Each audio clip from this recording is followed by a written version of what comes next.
Idza kana aqilan balighan. Kaidah ketiga, iqa'ut talaqi mata sahha yaqa'ut talaqu kama auqa'ahu. Oke. Jadi fokus kita di masing-masing kaidah menjelaskan bukan hanya definisi kaidah ya, pengertian, tapi ada juga dalil kaidah ya, kemudian asal kaidah, siapa yang menyebutkan kaidah ini ya, di dalam kitab apa gitu. Kemudian yang ketiga, contoh kaidah dan aplikasinya. Terakhir adalah pengecualian kalau ada ya. Saya melihat sebahagian sudah memadai, tapi ada juga yang belum memadai ya. Kita mulai dari al-aslu fit talaqi al-hadru itu wal ibahatu bi'arudil hajati. Pertama, ada kesalahan dalam penulisan. Al-aslu fit talqi ini ya. Ya, atau fit toliki. Iya, kurang alif ya. Ya, al-hadru wal ibahatu bi'aridil hajati. Saya mau semua kaidah itu dibarisi dengan benar dan dibaca dengan benar ya. Karena nanti kan ujiannya nanti menghafal kaidah itu ya, menghafal dan semua kaidah yang muncul di makalah itu dihafal ya, dibarisi dengan baik, kemudian diterjemahkan serta diberikan contoh. Jadi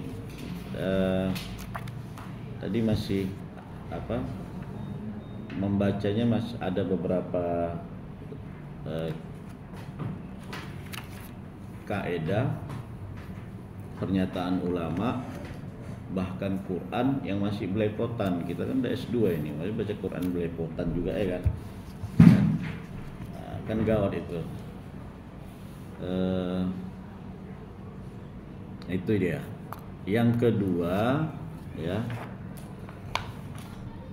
bolehlah menukil pernyataan ulama ya, tapi dia pertama harus benar menuliskannya dan harus benar menyebutkannya ya. Kalau salah menuliskan kemudian salah membarisinya, tentu salah membacanya ya. Seperti misalnya waqala al-kamalu ibnu humam, bukan hamam ya. Tadi ya ibnul humam ya. Al-kamal ibnul humam. Nah, kemudian al-aslu hadrut toliki, ini tulisannya ya. Yang betul apa? Tolaki ya. Nanti dicek lagi tuh. Hadrut tolaki aiman uhu. Ini dibarisi nanti semuanya. Illa lihajatin karaibatin, bukan karibatin tuh, ka seperti raibah, keraguan ya, kecurigaan. Karaibatin wa kibarin ya.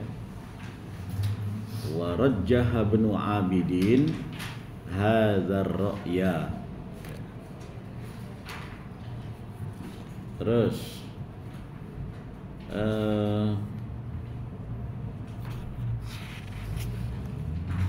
pernyataan berikutnya ya, la yubahu iqa'ut talaqi, bukan toliki ya, illa indad darurati. Kemudian di halaman 4 ya, arti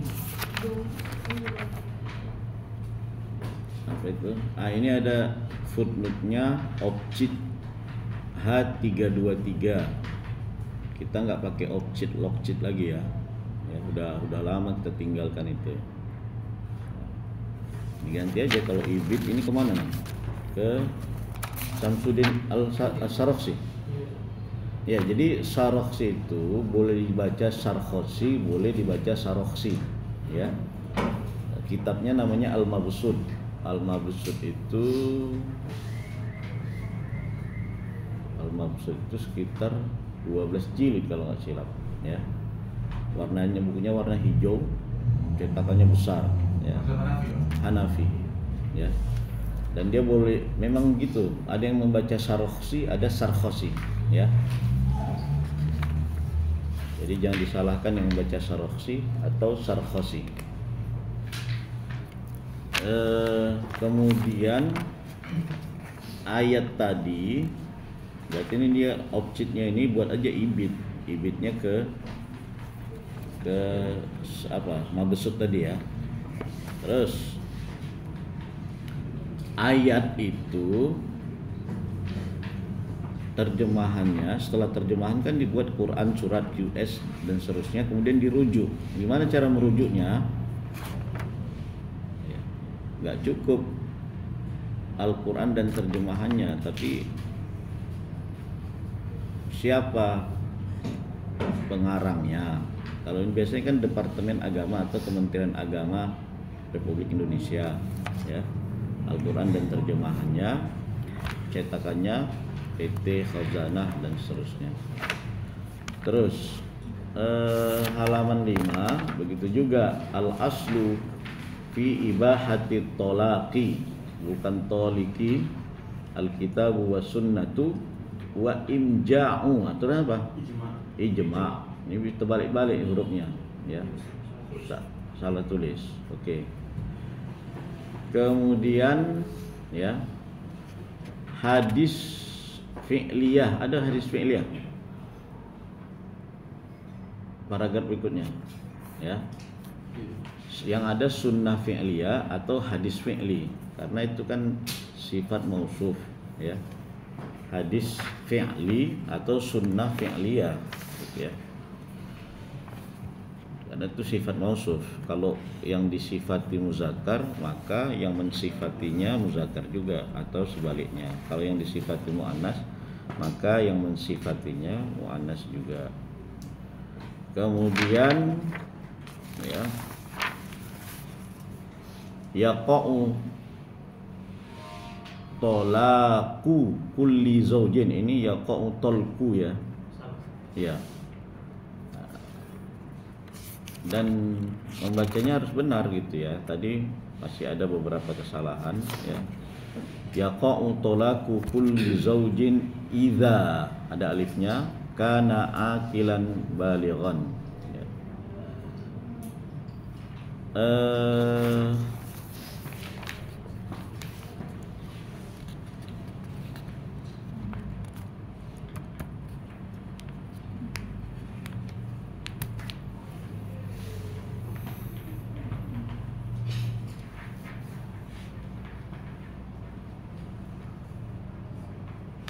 Contoh kaidah pertama itu udah ada, Umar.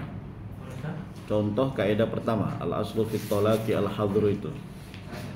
Jadi saya menemukan, jadi dia apa maksudnya, contoh dia itu bukan contoh seperti ucapan, tapi artinya tindakannya itu bisa jadi haram, bisa jadi mubah, tergantung dia mengikuti pendapat yang mana.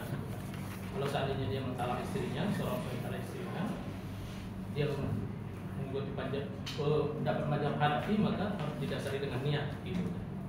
Cuman kalimat contoh seperti misalnya ungkapan misalnya, saya talak kamu talak satu gitu, dengan didasari dengan niat, kalimat seperti itu tidak saya tuliskan. Cuman pengaplikasiannya, artinya seorang suami ketika mentalak istrinya, kalau dia pakai mazhab Hanafi harus didasari dengan alasan gitu. Tapi kalau dia pakai mazhab Syafi'i, yang kemudian kalau pakai hukum asalnya, maka seorang suami tidak berdosa gitu ketika dia menjatuhkan talak kepada istrinya. Apa sebab?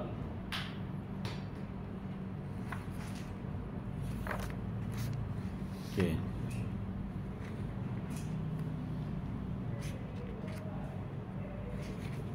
Nah, di halaman 6 itu hadisnya riwayat Ahmad, tapi merujuknya ke 14, kemana? Ke Sun'ani. Subul Salam. Ya, Subul Salam itu bukan kitab hadis. Ya. Dia itu syarah Bulughul Maram. Jadi kalau riwayat Ahmad ya rujuk ke Musnad Ahmad. Yang ketiga, iqa'u talaqi mata sahha yaqa'u talaqu kama au qa'ahu.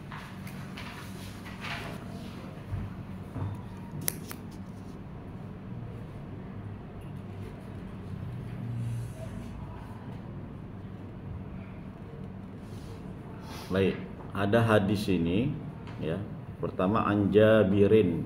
Jabir itu enggak pakai iya, Anjabirin. Yang kedua la talaqa illa ba'da nikahin, ya. Bukan la talqa atau la, ya, pokoknya dia ada alifnya, la talaqa illa ba'da nikahin. Kemudian rawahu Abu Ya'la. Dirujuklah Abu Ya'la, jangan ke Son'ani juga, jangan ke Subul Salam, ya. Musnad Abu Ya'la dah, ya, Musnad Abu Ya'la dirujuk ke sana.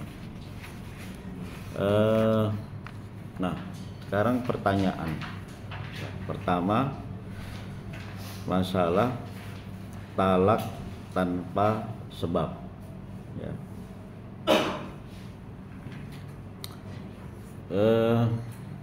Ini jumhur ulama, ya, membolehkan talak tanpa sebab, ya, jumhur ulama, ya, berdasarkan hadis salasun jidduhunna jiddun wa hazluhunna jiddun, ya.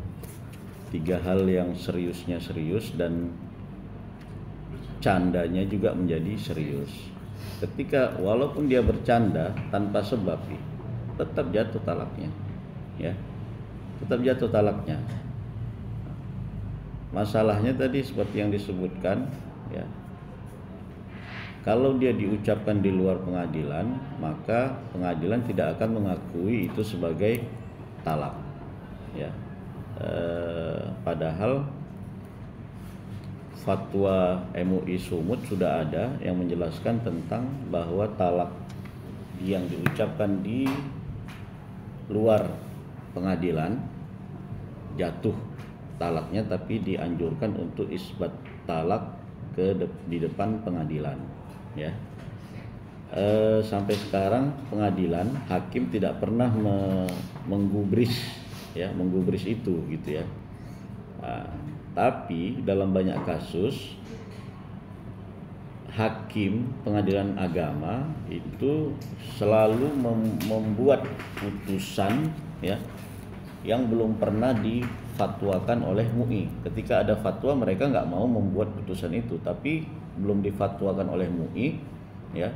Kemudian mereka memutuskan, lantas nanti ada hakim yang bertanya ke MUI, gimana kalau hakim memutuskan seperti ini? Misalnya masalah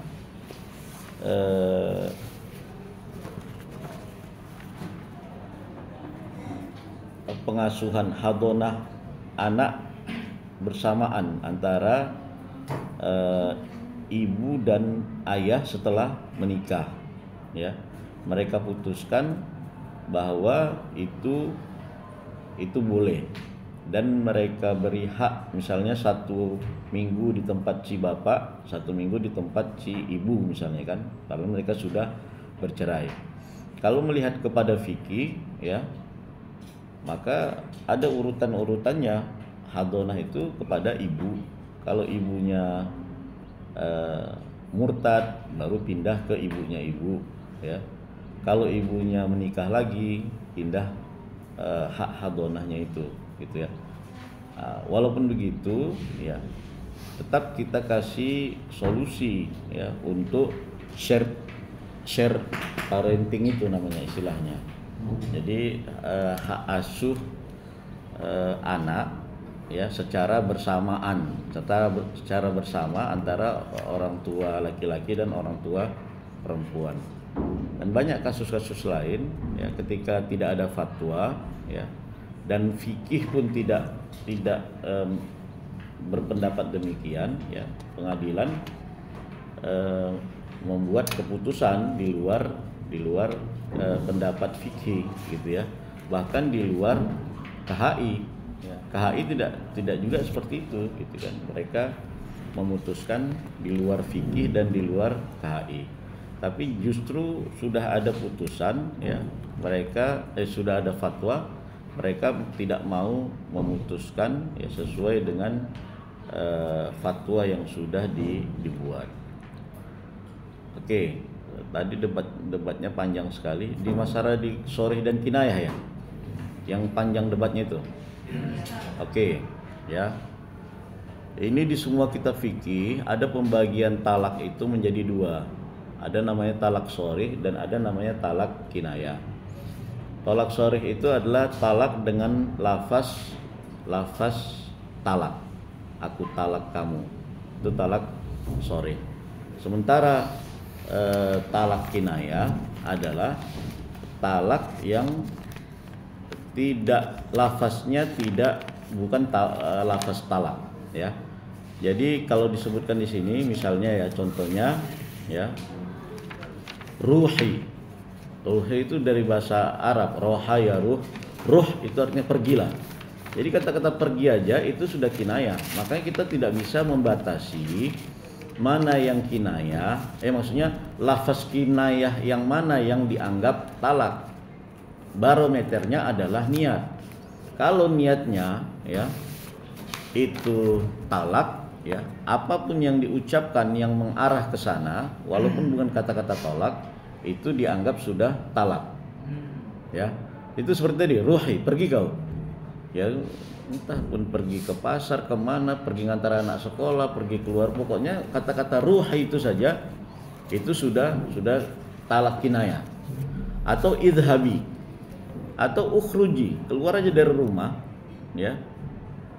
Apalagi kalau sampai kita bilang udah pulang aja lah kau ke rumah orang tua kau gitu kan. Nah, ya itu juga kalau suaminya di hatinya niatnya adalah tolak, maka jatuh talak ya. Nah, cuman ulama tadi yang nggak disebutkan dalam perdebatan ini, bagaimana istrinya mengetahui? Ada bahasa ulama itu, talak kinayah itu harus ada istifsar namanya. Istifsar itu artinya ya minta penafsiran, minta apa maksud abang mengatakan demikian? Ya maksudku adalah talak gitu. Ya. Nah, jadi kalaupun tidak itu jatuh hukumnya. Kita kan membedakan antara tadi masalah jatuh hukum dengan dia tahu atau tidak tahu. Kalau talak kinayah yang dengan niat talak, maka jatuh talaknya ya. Ini dalam mazhab Maliki misalnya ya. Kata-kata talak kinayah itu ada idhabi, intoliki, insorifi ya kan? Pergi ya kan? Keluar, menjauhlah ya. Itu sudah kata-kata talak kinayah gitu kan. Tapi tentu harus dibarengi dengan niat. Lain dengan talak sharih, nggak perlu niat ya kan. Nggak perlu niat, udah jatuh talaknya ya. Di mazhab Syafi'i misalnya, di dalam Minhajut Thalibin ya, disebutkan lafaz kinayah itu ya. Misalnya anti khaliyah, kau udah bebas, udah kosong gitu ya. Khali itu kan kosong, udah bebas lah, bebas dari aku gitu ya. Kemudian anti bariyah, ya bariyah itu ya bebas juga artinya ya. Kemudian anti batah, nah, batah itu tidak sama sekali, artinya tidak sama sekali menjadi istriku ya. Atau anti bain, nah, berarti walaupun nggak ada kata-kata anti tolak bain, kau bain, selesai. Atau tadi beridahlah kamu. Innalillah. Ya, atau santai aja, yang sini aja santai. Hah? Oh gitu. Ngeri. Nggak bisa dicopot, di mana itunya, sumbernya?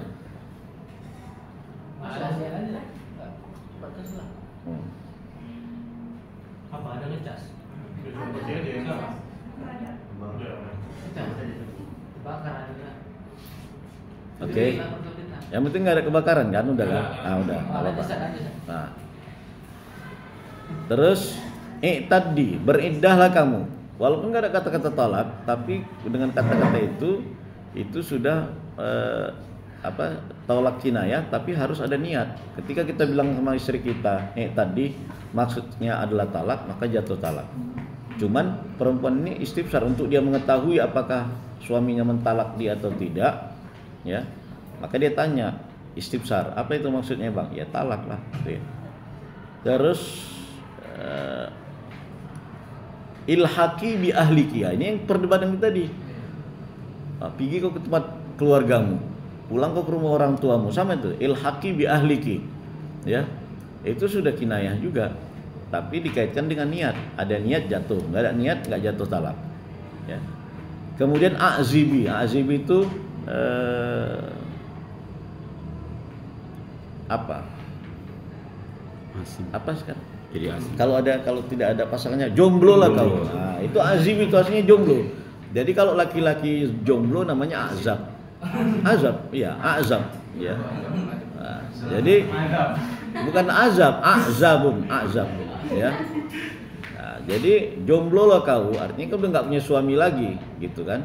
Tapi perlu ditanya juga, apa maksud abang bilang aku jomblo gitu? Abang kan suamiku, ya talak maksudnya katanya, ya. Atau aghribi itu ya menjadilah kau orang yang gharib dari aku, yang aneh, yang tidak ya asing bagi aku, ya berarti bukan suami istri gitu kan. Kalau ada niat, ya. Atau da'ini, tinggalkan aku, jauhi aku. Itu juga bagian daripada itu dan lain sebagainya. Jadi ya ini 4 mazhab mengatakan ya bahwa talak kinayah dengan niat maka jatuh talaknya. 4 mazhab. Talak kinayah dengan niat maka jatuh talak itu. Masalahnya adalah apa lafaz-lafaznya. Tadi kan Damuri nggak terima dengan lafaz tadi kan, yang itu adalah multitafsir. Ya ini pun sebetulnya multitafsir, tapi perlu istifsar tadi, dipertanyakan gitu kan. Tapi kalau niatnya udah ada niat talak, jatuh. Oh ya, talaknya jatuh. Gitu. Gitu kan. Nah.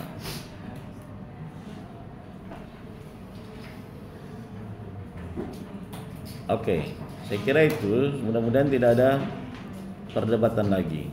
Ya, kalau di mazhab Hanbali beberapa contoh talak kinayah adalah ya anti kholiyah sama, anti bariyah sama, anti bain, anti bata, terus anti hurrah sama. Hurrah kaum merdeka gitu kan. Ya.